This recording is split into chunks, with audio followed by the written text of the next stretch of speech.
Welcome back to my Ramadan series, and today we've got chicken chow mein. Scrap the idea of a fake weight. This tastes like the real deal. It's insane. First, we're going to start by tenderizing our chicken. You want to add some salt, garlic powder, some potato starch or rice flour, bar carb soda, oil, and some soy sauce. The baking soda really softens that meat. We leave it in the fridge for about 30 minutes, and then we're going to cook it. And when you put it into a hot pan, you're going to leave undisturbed for about 30 seconds at a time. We're going to add in our sliced onions. We're going to do the same thing. Once that's all nice and cooked, we add in our cooked egg noodles. Again, we're going to leave it undisturbed for a couple of seconds. Give it a mix. Then we're going to add in our light and dark soy sauce. And if you want, you can add MSG at this point. I've just added some salt.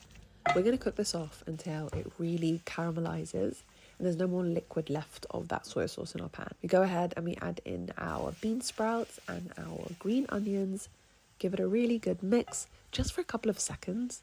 And that's it. We want that bean sprout and that green onion to stay vibrant and fresh, not to lose its color. And it's honestly that simple. You can dry out the noodles a little bit more if you want. This is exactly how I like to enjoy a chow mein. And that chicken literally melts in your mouth. Welcome back to my Ramadan series. And today we've got Danish coffee cake without any coffee. It's insane.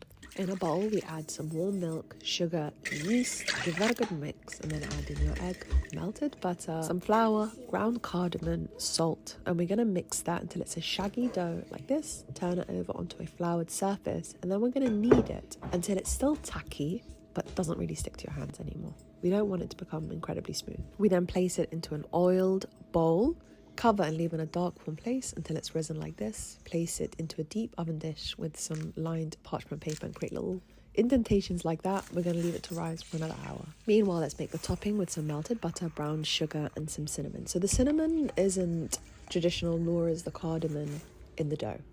Now it looks like this. We're going to have some fun. We're going to put our fingers in just like focaccia. Oh, the deeper the better. It's time to drizzle that topping that we created all over the top. You want to get it into those little holes. You want it to seep right through that. That's what makes this dessert so incredible.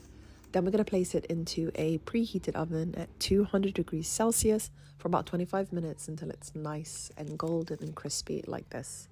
And you end up with this incredible sharing dessert that you can enjoy with a cup of coffee or tea. For day one of the Ramadan recipe series, we are making cheese fatair, cheese pide, whatever you call it. It's absolutely delicious. Now, this recipe holds a very special place in my heart. There was a summer that we had spent in Libya, and every morning my dad and I would walk to the local bakery and get some of these fresh. The dough is actually pretty easy to make. It's all-purpose flour, water, salt, yogurt, and olive oil. You're going to let that rest for a while, and then we're going to make our filling, which is feta and mozzarella. Then we're going to add in a beaten egg, some Aleppo pepper, parsley, dried mint, black pepper, garlic powder, and some black seeds. Mix that all together, and then you're going to portion out your dough into balls just like this. Stretch it out, shape it into a bow, add the cheese filling in the center, and seal it up just like this. Brush with some milk or cream, pop in the oven to bake until they're beautifully golden just like this. In the next part of the Ramadan series, we are going to be doing a meat version of these, so stay tuned.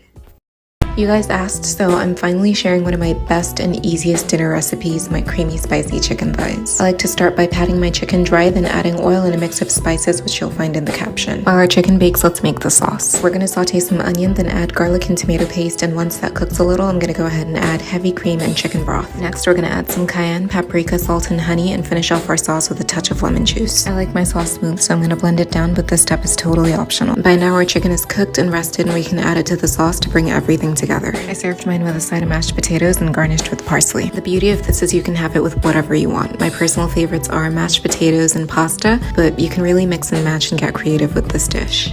Welcome to episode 7 of the Ramadan series, and today we're making the craziest garlic cheese bread you've ever seen with hot honey. As usual, you'll find the full recipe in the caption. So first, we're going to get some garlic and a shallot and give them a drizzle of olive oil and some salt and pepper. While that roasts in the oven, we're going to make the hot honey by combining honey, chili flakes, and hot sauce. Get your butter and add the roasted garlic. This is so satisfying, by the way, along with the shallot and salt and pepper. Now we're going to grab a big loaf of bread and spread the garlic butter and add as much cheese as your heart desires. Last thing to do is get it under the boiler for a couple minutes and we're done. I just added some parsley here for some color, but that's just me being extra. And can you believe I almost forgot the hot honey? Anyway, save this, try it, and let me know what you think. I was going to save this one until the start of Ramadan, but I thought, hey, I don't want to keep you guys hanging because this one is one you want to prepare and put in the freezer for when Ramadan starts. They are sweet, soft, crispy balls of goodness with soft cheese inside, and they're incredibly easy to make. We're using my trusted friend, the frozen paratha. We're putting some sliced cheese in the middle. I'm just using those cheese triangles like Dairy or Balafel Cow. We place another frozen paratha on top, press down the edges, and then use whatever you have to cut around them. I'm using a kid's mini cup, guys. You end up with little balls like this, and if any of them aren't firm on the edges, just press them down like so. You can cut that up and fry it. Don't waste. Time to fry. They take only a couple of minutes. You want to turn them over a few times whilst they're in the hot oil, and you end up with these perfect little balls. I like to top them with some icing sugar and some crushed pistachios. You can put anything you want on top, even like condensed milk. Sounds incredible to me. Didn't that just sound perfect? Go and create this for your Ramadan table immediately.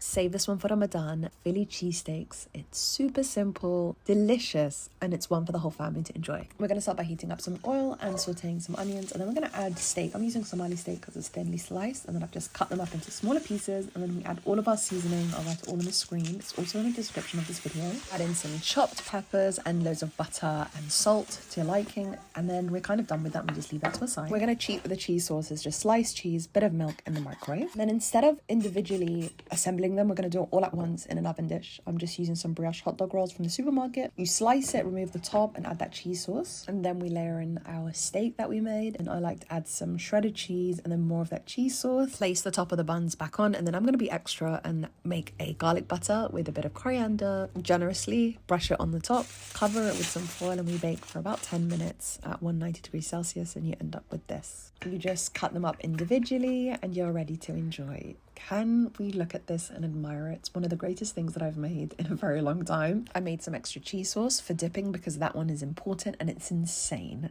Please go make it. Don't miss out. Go enjoy.